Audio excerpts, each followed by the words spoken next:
Baik, Assalamualaikum warahmatullahi wabarakatuh. Selamat berjumpa kembali pada sahabat-sahabat Bawaslu di Ruang Publik, podcastnya Bawaslu Provinsi Sumatera Barat. Terima kasih Uni telah hadir bersama kami, Uni Devidiani, Wakil Ketua Forum Jurnalis Perempuan Indonesia. Terima kasih Uni telah hadir di sini. Kita pada tema kali ini kita berbicara tentang bagaimana pewarta perempuan di garda terdepan demokrasi Sumatera Barat. Berbicara mengenai perempuan, tentu kita berbicara mengenai tentang kehormatan dan tanggung jawab. Saya punya satu pertanyaan di awal nih. Bagaimana beratkah menyandang status sebagai seorang perempuan yang merupakan sebagai seorang profesi jurnalis? Bagaimana menurut pandangan?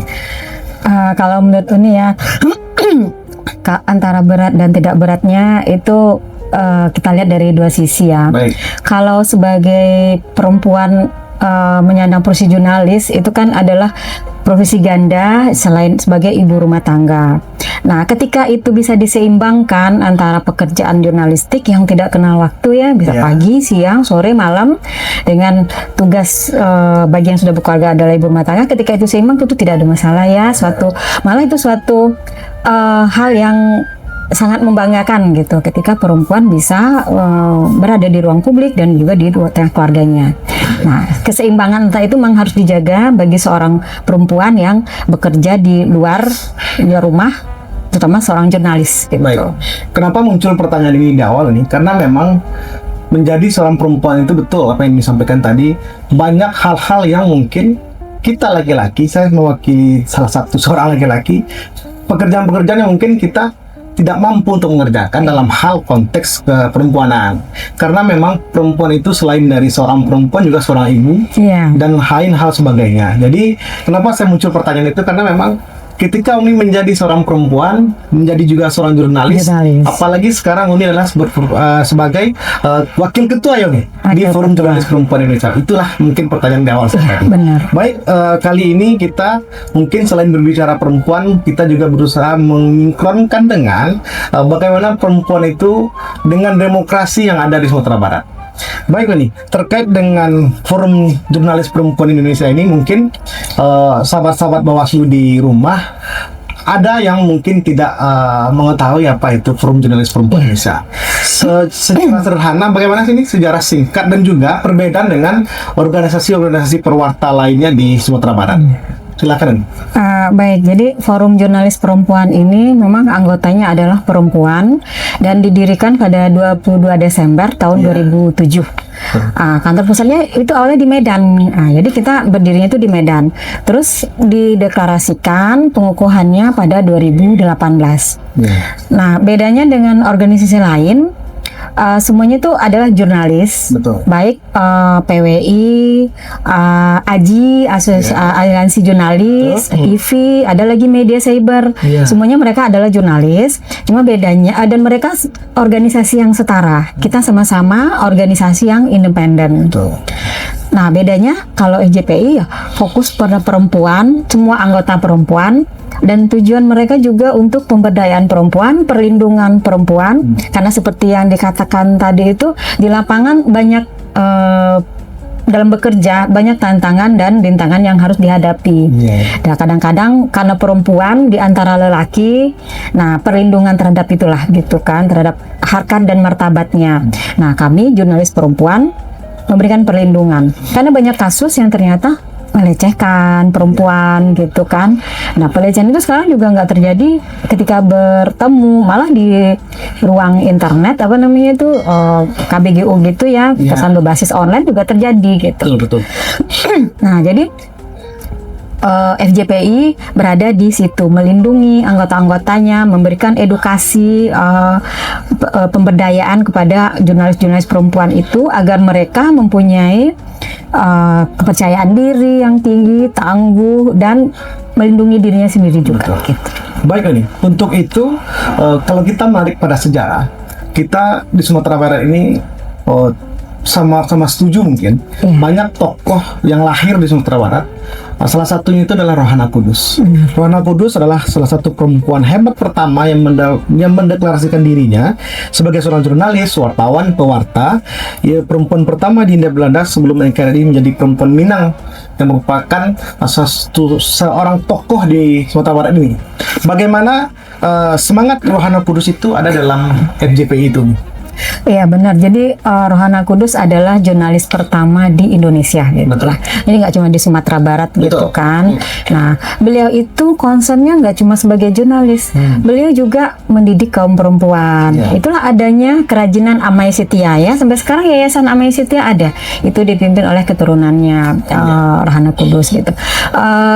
Untuk pemberdayaan ekonomi itu ya. Jadi pada zamannya Rohana Kudus itu nggak cuma membuat berita, juga ekonomi, gimana wanita-wanita berdaya bisa menghidupi keluarganya, membantu keluarganya dalam penghasilan, pendidikan juga.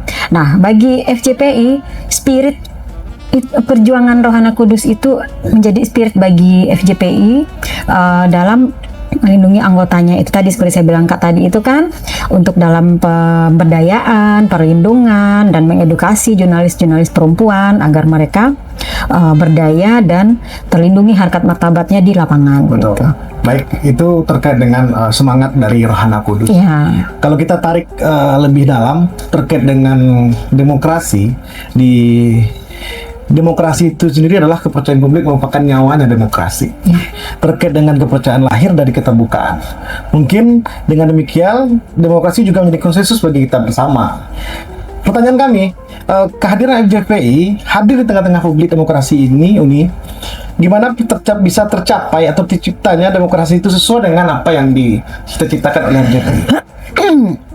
Ya, kalau kita bicara demokrasi, tentu semuanya harus ada transparansi di sana, gitu kan, kebebasan berpendapat, berkumpul, segala macam. Tapi tentu semuanya dengan menghormati juga hak-hak orang lain, gitu kan. Kita nggak boleh kebablasan dengan melanggar hak-hak konstitusinya orang lain, gitu kan. Nah, dalam hal ini jurnalis, tentu kami yang berada di lapangan akan melakukan pemberitaan terkait hal itu. Boleh masyarakat memperjuangkan demokrasi berjalan seperti yang kita harapkan, gitu kan. Kita kan juga ada di Undang-Undang Dasar 45 kan juga mengatur itu tentang kemerdekaan berpendapat, berkumpul, segala macam. Nah, jurnalis mengawal dari sana, gitu kan. Kita pada jurnalis perempuan memberitakan sesuai fakta dan realitanya, gitu kan. Tapi kita juga menghormati hak orang lain. Tentunya sebelum ada yang misalnya melakukan kesalahan atau apa, kita harus melakukan check and balance, gitu kan. Nggak boleh langsung menerima pernyataan sepihak langsung diberitakan, itu nggak boleh, gitu. Nah, jadi tetap dalam koridor etika jurnalistik juga, gitu. Baik. Kita sadar betul bahwa pers itu merupakan adalah pilarnya demokrasi. Termasuk dalam hal ini tentunya FJPI. Jadi bagaimana Uni dan keluarga besar FJPI memainkan fungsi yang strategis di dalam demokrasi pasca reformasi ini? Ya, pasca reformasi mungkin kita sudah tahu ya, ada omongan-omongan seperti kebablasan, sehingga muncul lagi, sudah jalan kita sih begitu jauh, ada yang ingin bagus kembali ke masa dulu, gitu kan. Nah, artinya itu kan juga suatu kemunduran bagi kita berpikir, gitu kan. Nah, FJPI di sini seperti saya katakan tadi, kita adalah jurnalis perempuan. Mereka adalah wanita-wanita tangguh yang berada di lapangan, gitu kan. Nah, mereka teman-teman itu dengan tugas pokok dan fungsinya FJPI membina dan memberdayakan mereka di lapangan udah melaksanakan semua itu, gitu kan. Begitu juga ketika mereka dalam pemberitaan terhadap yang terjadi di masyarakat, gitu kan. Nah, jurnalis perempuan ini selalu tidak serta-merta menerima aja kondisi seperti itu, gitu kan. Dia akan menembus sumber-sumber pemberitaan itu, gitu kan, mulai dari tingkat bawah. Seandainya pimpinan atau sebuah kepala daerah mengatakan ABCD, kita kan juga nggak bisa terima itu kan, dalam menjaga agar demokrasi itu berjalan. Kita harus selalu cross check ke bawahnya seperti apa, gitu kan.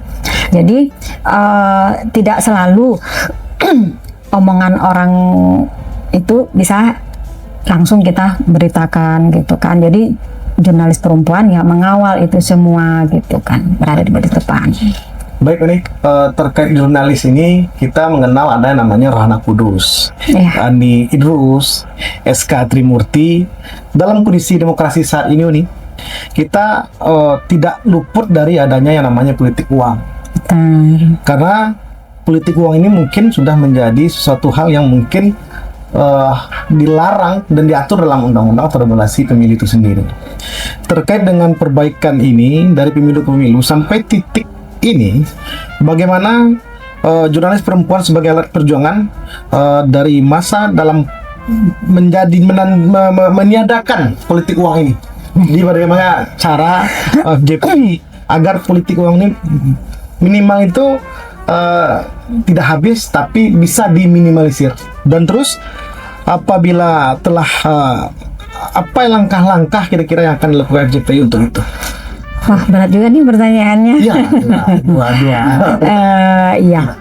Susah juga ya kalau politik uang gitu Iya. kan. Nah, kadang-kadang membuktikannya susah gitu Betul, kan. betul. Nah, tapi dia ada Ada.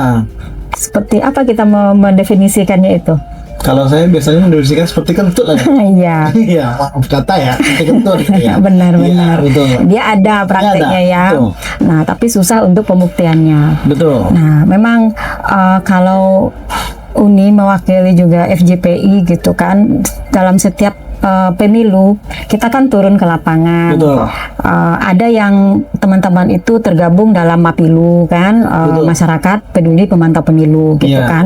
Nah, ada juga yang secara independen, beberapa kawan-kawan itu bergabung dengan kelompok lain dalam melakukan pemantauan pemilu. Nah, kasus-kasus seperti itu memang muncul. Bahkan ada yang apa namanya tuh dilengkapi dengan video segala macam. Cuma untuk membuktikan dia menerima, tentu harus ada tanda tangan kalau ingin diproses hukum kan ya. Betul. Nah, mana tantangannya? Nah, ternyata itu memang tidak ada gitu kan. Nah, mungkin dari pengalaman-pengalaman seperti itu kami di lapangan melakukan pengawasan dan pemantauan gitu kan.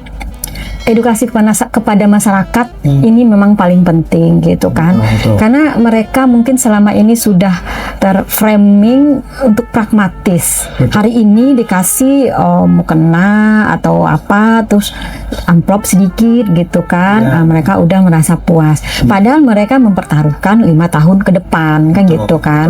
Nah, hal seperti itulah mungkin tidak bisa instan. Artinya nggak cuma FJPI, mungkin elemen masyarakat lainnya harus punya pendapat yang sama dulu. Kita satu suara dulu tentang politik uang ini gitu kan. Nah, kalau kita udah satu pemahaman, mungkin ke bawahnya kita yang seperti Uni dan juga elemen masyarakat lainnya ketika melakukan sosialisasi, kita udah satu suara gitu.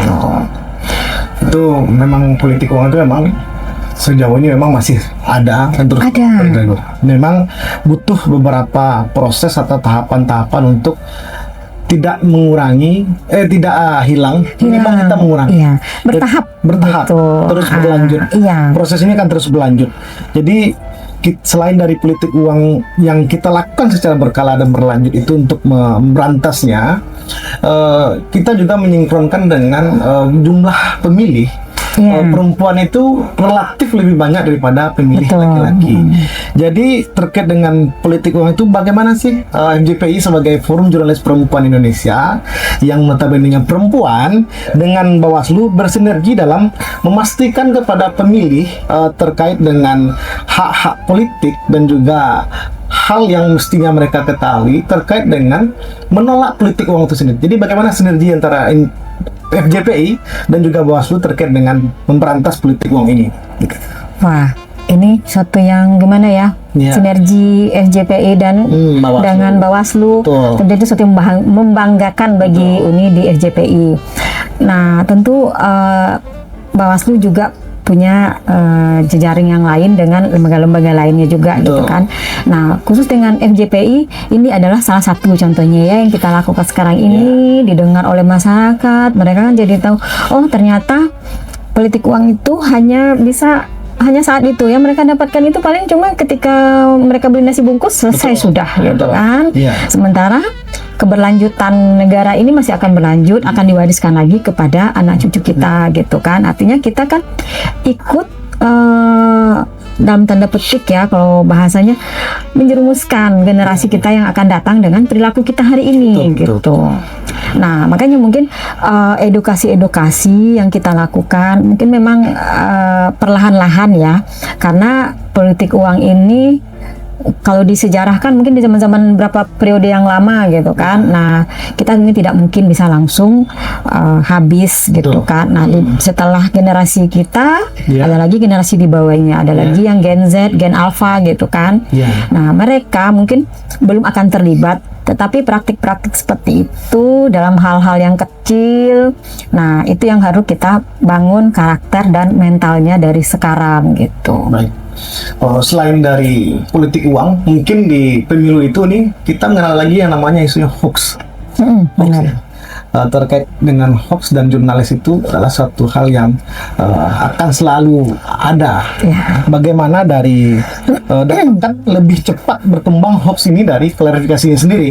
Kecenderungan terhadap itu mungkin banyak melibatkan pemilih perempuan kalau kita bawa ke proses demokrasi dengan pemiluan, sehingga dalam menentukan pilihannya sering tidak tepat terkait dengan hoax ini. Jadi bagaimana kita melihat FJPI Sumatera Barat itu bisa menjadi garda terdepan dalam merancang strategis yang efektif guna melawan hoax dan disinformasi politik bagi pemilih perempuan kita ini. Iya, kita di FJPI dan secara umum itu di jurnalis gitu ya. Setiap pemberitaan kita kan ada kode etik. Terus undang-undang pers juga mewajibkan setiap pemberitaan itu tentu harus sudah melewati tahapan-tahapannya gitu kan, termasuk cross check gitu kan, cross check lapangan, check and balance gitu kan. Nah, terus mencari sumber berita tentunya harus orang yang kompeten gitu kan. Kita nggak bisa hanya mengambil suatu cuplikan video atau apa pernyataan seseorang atas dijadikan berita, tentu nggak bisa gitu kan. Nah, makanya jadi di jurnalis itu kita selalu mencari sumber adalah orang-orang yang kompeten, orang-orang yang berwenang untuk menyampaikan pendapatnya gitu kan, orang yang berwenang untuk membuka data. Jadi data pun juga nggak bisa kita dapatkan hanya kececer di jalan, kita ambil, oh ini tadi nih angka pemilihan di daerah sana sekian-sekian. Kalau tidak ada validasi dari teks yang kita terima kan juga nggak bisa kejadian sumber gitu kan. Nah, terus juga sumber-sumber lainnya itu harus merujuk ke media-media mainstream. Kalau bagi masyarakat ya, ibu-ibu juga kalau ada pemberitaan yang warawiri di layar ponselnya itu bukan berita, itu namanya media sosial gitu kan. Nah, kalau pemberitaan tentu ada media online-nya apa. Media online-nya itu tentu yang sudah juga diverifikasi sama Dewan Pers atau yang betul ada dari struktur kepengurusannya gitu kan. Jadi kalau istilahnya nggak abal-abal gitu ya. Seperti itu gitu. Selain dari politik uang, selain dari hoax, kita juga sekarang ini membahas tentang terkait dengan generasi muda. Generasi muda yang dalam hal ini adalah Gen Z, yang juga lahir pada era serba terbuka ini. Jadi mungkin kita sadar betul kaum Gen Z ini secara informasi mungkin bisa melihat dari mana saja. Terkait dengan hal tersebut, bagaimana peran FPI agar generasi muda kita ini, Gen Z ini bisa paham, bisa menjadi duta atau pemutus rantai terkait dengan politik uang, terkait dengan hal lain terkait dengan demokrasi ini. Bagaimana dari pandangan? Iya, kita Gen Z kita tuh luar biasa ya, mereka kritis. Mereka bersuara lantang gitu kan. Nah, kalau kita nggak awas dengan mereka ini dapat virus-virus yang nggak benar gitu kan dari yang praktek-praktek sebelumnya, ya tentu makanya seperti kata Uni tadi, kita di 2045 ada generasi emas. Generasi emas seperti apa yang kalau tidak kita kawal di mereka dari sekarang. Kalau pembentukan karakternya, keimanannya, kalau nggak benar tentu 2045 apa yang diharapkan Indonesia emas itu bullshit kita jadinya kan. Nah, makanya dari sekarang itu terhadap pemberitaan atau informasi yang mereka dapatkan sebagai jurnalis kami tentu menyajikan pemberitaan-pemberitaan yang memenuhi kaidah. Tapi sebagai di luar pemberitaan kita tentu juga memberikan edukasi. Jadi kegiatan-kegiatan seperti ini yang baik podcast ataupun forum diskusi, forum jurnalis juga mengadakan dengan kelompok-kelompok masyarakat gitu kan. Nah, kita selalu mengedukasi juga gitu kan, terutama dari orang tuanya agar mereka nggak salah dalam membimbing dan mendampingi anak-anaknya yang Gen Z gitu kan, karena anak-anaknya itu tentu orang tuanya yang sangat paham kan. Nah, kalau kita juga di forum jurnalis mengadakan kegiatan ke sekolah-sekolah gitu kan, ke SMA gitu kan, selain membangun literasi mereka dalam menulis, kita juga mengedukasi informasi-informasi aktual yang patut mereka ketahui gitu. Nah, agar mereka tidak keliru nanti memahami persoalan itu gitu. Cukup banyak yang dilakukan oleh JPI. Iya, kita ke SMA kayak beberapa sekolah itu kan, di SMA yang bergiliran mana yang kesempat kan. Kita berikan literasi jurnalistik juga, dan samping itu pengetahuan lainnya ke mereka gitu, sharing juga. Berarti sudah banyak peran penting yang dilakukan FJPI untuk keberlangsungan. Alhamdulillah. Baik. Selanjutnya nih, mungkin kita sama-sama tahu ini terkait dengan peserta pemilu itu, selain dari calon perempuan, selain dari calon pria ada calon perempuan. Kita tahu tuh calon perempuan yang menjadi peserta pemilu itu banyak yang sangat cakap dalam memberikan informasi kepada publik. Kita pengen tahu ini bagaimana pandangan ini sebagai seorang jurnalis dalam konteks ini, Forum Jurnalis Perempuan Indonesia itu memberikan saran bagaimana dalam hal memberikan meyakinkan pemilih, bagaimana seharusnya calon-calon perempuan itu memberikan informasi kepada calon pemilih itu agar mereka yakin bisa memilih dengan baik dan benar tentunya. Bagaimana saran dari Pak Naoni dalam hal ini Forum Jurnalis Perempuan Indonesia?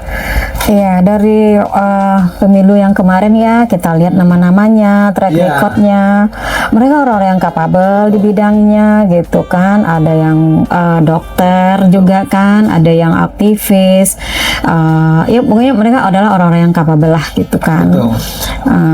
Gelar akademiknya juga nggak diragukan gitu. Tapi kenapa ya tingkat keterpilihan mereka nggak sampai ke parlemen kan? Mereka cuma memenuhi kuota keterwakilan aja saat pemilihan, bukan hasilnya, gitu kan. Kita kan inginnya 30% itu adalah hasilnya di parlemen gitu kan. Nah, memang sih gitu.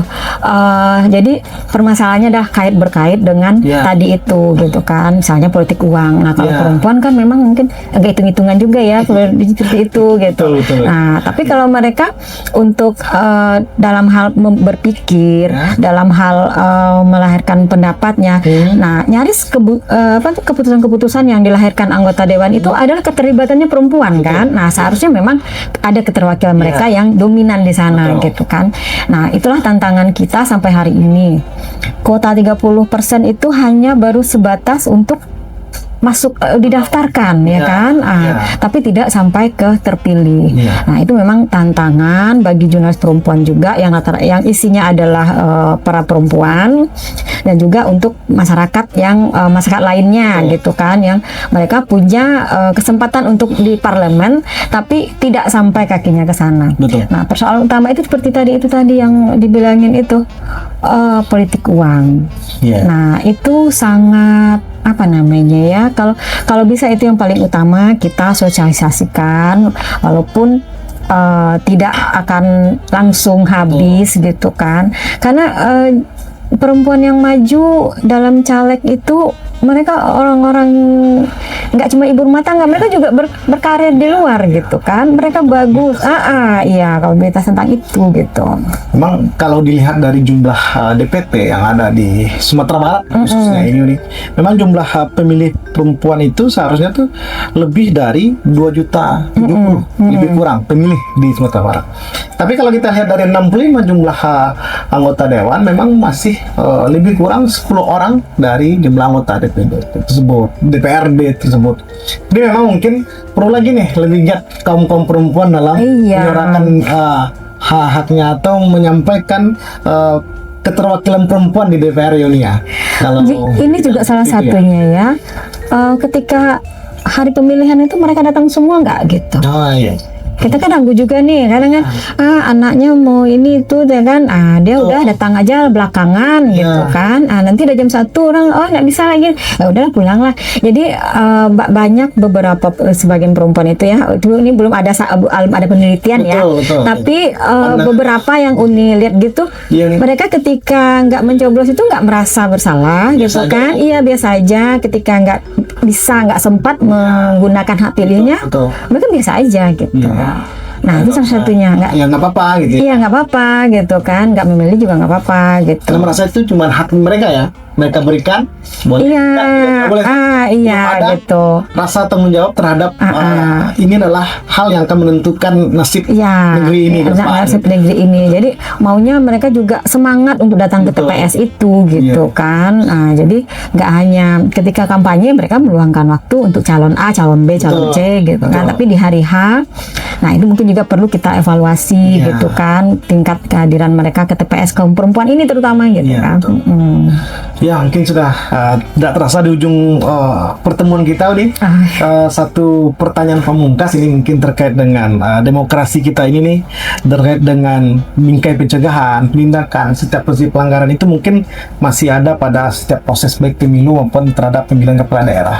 Jadi terkait dengan itu kita mau nanya nih, FGPI Sumbar, apa harapan Uni sebagai mewakili Forum Jurnalis Perempuan Indonesia Sumatera Barat itu terhadap masa depan calon perempuan nih, khususnya pemilih perempuan juga.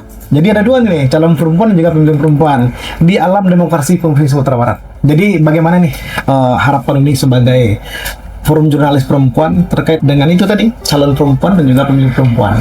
Ya, harapan ini untuk calon perempuan yaitu tadi nggak cuma sekedar 30% untuk mendaftar, tapi juga sampai ke parlemen mereka. Nah, upaya apa yang harus dilakukan untuk itu? Memaksimalkan.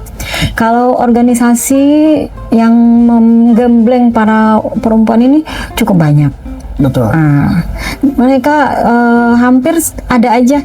Nanti ini KPID, KPPI, Kaukus Perempuan Politik mengadakan bimbingan untuk ini. Terus agar mereka melek teknologi, gimana bersosialisasi di medsos, membuat postingan itu, diajarkan semuanya gitu kan. Nah, tapi ya itu tadi hasilnya. Terus kalau untuk pemilih, nah, kalau terutama pemilih perempuan, kita sudah sering sih mengatakan ya perempuan pilih perempuan gitu kan.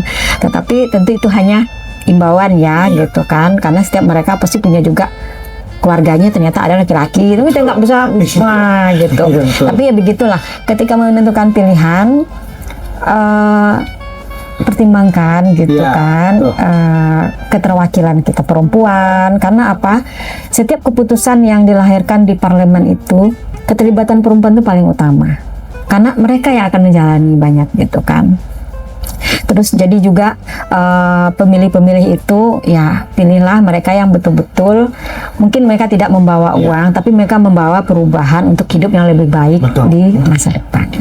Satu lagi nih, saya tertarik itu dengan keterwakilan 30% perempuan. Ini terakhir ya, sahabat Bawaslu, apakah kita perlu menghapus keterwakilan 30%? Ini dari pandangan ini saja ya. Karena kalau kita lihat ada pembatasan 30% terhadap perempuan ini, kita samakan saja dengan kaum pria. Tidak ada pembatasan 30% ini di forum apapun. Karena terkait dengan hal ini, emansipasi wanita berperan di sini. Bagaimana menurut pandangan ini?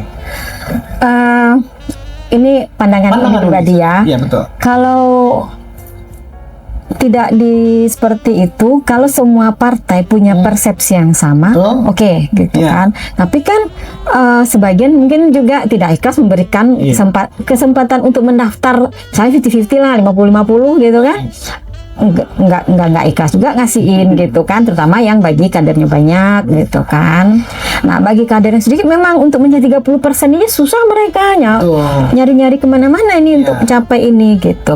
Jadi mungkin ketika kita sudah ready betul-betul tidak tidak perlu bahasa gender lagi, memang semuanya udah sama, oke, itu kita bisa gitu.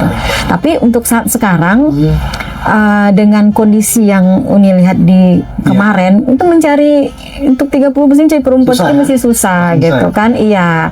Karena apa? Ya itu tadi, perempuan maju jadi caleg, mikirnya juga banyak gitu. Ya, yang pemilihnya juga mereka juga nggak optimis, kadang ayo cukup-cukupian senyo gitu. Baik Uni, terima kasih Uni. Kita berada di penghujung pertemuan kita ini. Terima kasih. Kita punya tagline ini.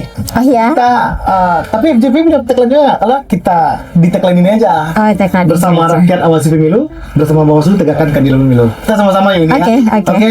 Sahabat Bawaslu, berakhirnya pertanyaan terakhir tadi, berakhir juga perjumpaan kita di podcast Ruang Publik kali ini. Kita akhiri ini dengan salam kehormatan untuk Uni Devi.